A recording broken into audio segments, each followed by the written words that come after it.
Pak, numpang lewat dulu. Bismillahirrahmanirrahim. Assalamualaikum warahmatullahi wabarakatuh. Salam sejahtera bagi kita semua.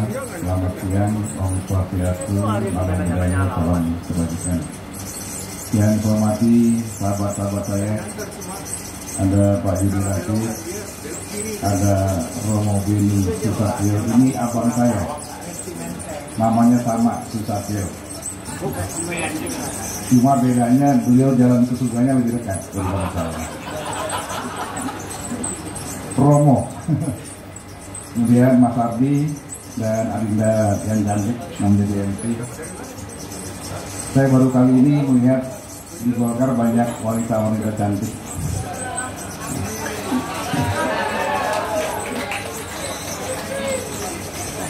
Ini mudah-mudahan bertanda baik bagi Partai Golkar.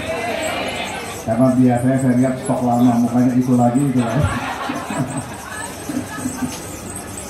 Ya mudah-mudahan makin kesana makin banyak kader-kader baru yang bergabung di Partai Golkar. Artinya tidak lu lagi. Pada senior saya, Pak Thomas, beliau termasuk guru saya, dosen istri saya, dekan, ya, rektor bahkan ya. Pada Pak Fedi Kumaina, ini guru politik saya. Beliau hafal betul anggaran dasar anggaran rumah tangga Partai Golkar.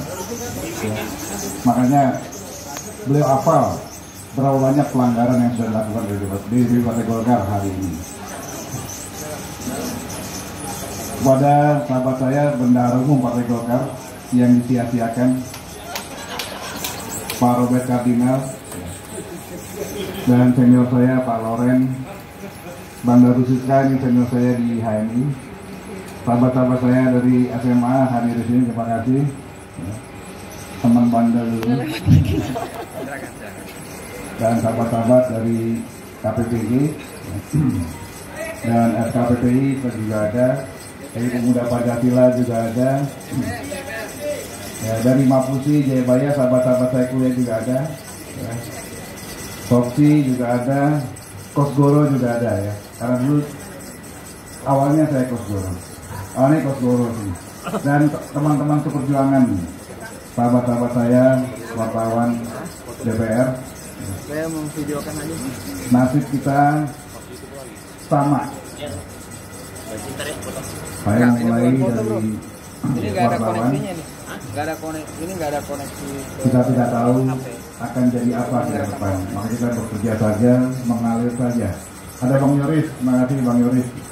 Ini gara-gara nama Bang Yoris, ya, kita harusnya hari ini diskusi ini diadakan di DPP.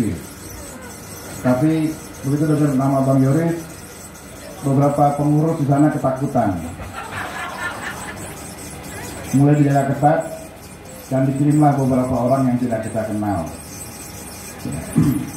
Jadi sebetulnya saya berkeinginan kuat awalnya mengadakan diskusi ini di kantor kami sendiri, di kantor Dewan Pimpinan Pusat Partai Golkar. Tapi apa daya, kantor jaga ketat, bahkan di dalam dipakai tempat untuk berjudi.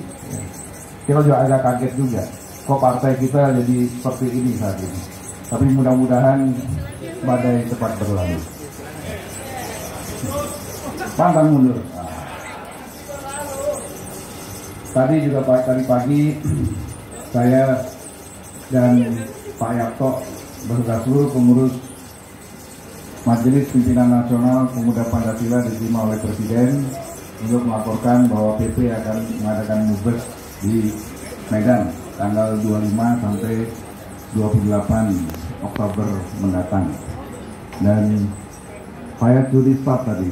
Sebelum di launching, saya serahkan buku saya kepada Pak Presiden. Dan beliau menyampaikan salam kepada kawan-kawan yang hadir pada hari ini. Karena saya bilang, Pak, ini Bapak dapat yang buku yang pertama. Karena siang ini baru diluncurkan, katanya. Ya udah, salam buat kawan-kawan yang hadir nanti. Jadi Bapak Ibu sekalian, menulis kalau ingin kita terus dikenang sejarah, maka menulislah. Maka kita walaupun sudah tidak ada, pasti karya-karya kita akan dikenang oleh sejarah. Namun sehebat-hebatnya kita, sepintar-pintarnya kita, kalau kita tidak menulis, maka kita akan ditinggal oleh sejarah, akan dilupakan oleh sejarah. Nah, itulah yang saya lakukan hari ini. Judul Akal Sehat ini sengaja saya pilih karena momentumnya sangat tepat. Bangsa ini sedang diuji akal sehatnya. Kita hampir saja pecah, hampir saja terbelah ketika kita sama-sama memasuki penyelenggaraan Pilpres dan Pileg sampai berakhir kemarin di MK, ya, hampir kita terbelah. Kenapa terbelah? Karena banyaknya orang-orang pintar yang rajin memproduksi hoax sehingga kehilangan akal sehatnya. Bangsa ini tengah diuji dan alhamdulillah saya nyatakan lulus bangsa kita dengan baik. Tinggal satu acara ritual lagi yang belum kita laksanakan dalam seluruh agenda pemilu 5 tahunan sekali ini, yaitu pelantikan Presiden dan pelantikan anggota legislatif yang baru pada tanggal 1 Oktober dan 20 Oktober nanti. Begitu 1 Oktober dilantik nanti anggota DPR baru, dan kemudian tanggal 20 Oktober Presiden dilantik, maka selesailah acara ritual 5 tahunan kita sebagai agenda nasional, agenda politik kita yang tiap 5 tahun kita selenggarakan dan kita lalui dengan baik. Ada pemikiran ke depan ini, apakah sistem demokrasi yang hari ini kita anut dan kita jalani perlu kita evaluasi atau tetap kita pertahankan. Semua berpulang pada kita semua. Kalau nanti ditimbang-timbang lebih banyak mudaratnya daripada manfaatnya, barangkali tidak ada salahnya juga dan tidak perlu kita menggantungkan gengsi di tinggi langit. Kita harus evaluasi. Bangsa ini sesungguhnya memiliki filosofi yang luar biasa terhadap demokrasi, yaitu pada sila keempat, kerakyatan yang dipimpin oleh hikmat kebijaksanaan dalam permusyawaratan perwakilan. Karena kalau kita pertahankan sekarang ini, maka bukan tidak mungkin nanti ke depan demokrasi kita hanya tergantung pada perhitungan angka-angka, bukan lagi pada bagaimana memperjuangkan aspirasi rakyat kita. Ini juga persoalan. Pasca reformasi kita begitu euforia, kita mengadopsi sistem demokrasi luar yang begitu liberal, ya, tanpa kita tahu apakah kita siap rakyat atau tidak. Nah, hasilnya seperti yang sekarang ini. Saya yakin dan saya percaya kita yang terpilih atau kita yang berjuang dalam kontestasi pemilu di setiap tingkatan, baik bupati, wali kota, gubernur maupun DPR, DPRD, provinsi, kabupaten kota, itu tidak lagi bisa menjual hanya visi misi. Betul? Udah nggak laku. Mungkin 10-15 tahun lalu masih laku kita menyampaikan visi misi. Rakyat mempertimbangkan, ini wakil rakyat yang pintar, ini wakil rakyat yang bisa kita percaya membawa aspirasi kita. Sekarang sudah tidak lagi. Rakyat senang kalau tiap hari ada pemilihan, karena berarti ada pemasukan. Ya. Rakyat tidak tanya lagi apa visi misinya, atau ini caleg berintegritas atau tidak. Yang penting dilihat bawa tas apa enggak, kan gitu. Itu gejala yang sedang kita hadapi. Dan bukan sekedar lagi melihat sosok kita, tapi melihat pada apa yang kita tawarkan. Mereka pasti akan bertanya dan mewacanakan NPWP, nomor piro wani piro. Ya. Nah, apakah ini yang akan kita pertahankan ke depan? Karena saya tidak yakin bupati, wali kota, gubernur, dan seterusnya bisa bekerja langsung untuk rakyat. Kalau biaya untuk menuju sana saja sudah miliaran rupiah, ratusan miliar bahkan. Saya nggak yakin pemimpin-pemimpin itu bisa langsung bekerja untuk rakyat. Karena untuk menuju ke sana biayanya sangat mahal.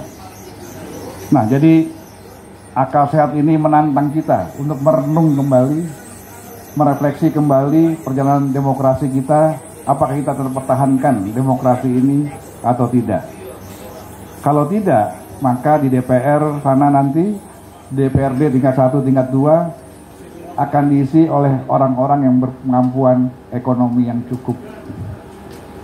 Tidak lagi orang-orang yang memiliki idealisme dan kader-kader partai yang mumpuni. Partai rata-rata mengeluarkan ratusan miliar berdarah-darah untuk melahirkan kader-kader terbaiknya. Dididik mulai dari training, pembekalan segala macam. Tapi begitu dilepas di pasar bebas, dilepas di ajang pemilihan, tidak terpilih. Kenapa? Karena nggak punya isi tas. Karena bukan lagi soal integritas sekarang. Ini juga renungan buat kita, Mas Romo, Mas Yudi Latif. Apakah tetap kita pertahankan demokrasi kita saat ini atau kita merenung kembali? Saya sudah menyampaikan sebagai pimpinan DPR kepada para akademisi, para ahli, ya, para ilmuwan untuk mengkaji lagi sistem demokrasi yang saat ini. Kalau nanti kesimpulannya demokrasi ini baik bagi rakyat dan menguntungkan rakyat dan mensejahterakan rakyat, go ahead, kita tetap berjalan. Tapi kalau tidak, mari kita pikirkan kembali. Demikian, wabillahi taufiq wa hidayah. Wassalamualaikum warahmatullahi wabarakatuh. Naik sepeda. Ini saya buat pantun ya. Naik pedati ke pasar seni, membeli lukisan indah sekali. Terima kasih semua hadir di sini. Semoga buku ini menjadi inspirasi. Akal Sehat, judulnya buku, berisi tulisan kumpulan opini. Jika kita ingin dikenang selalu, ayo menulis dengan sepenuh hati. Sekian, terima kasih.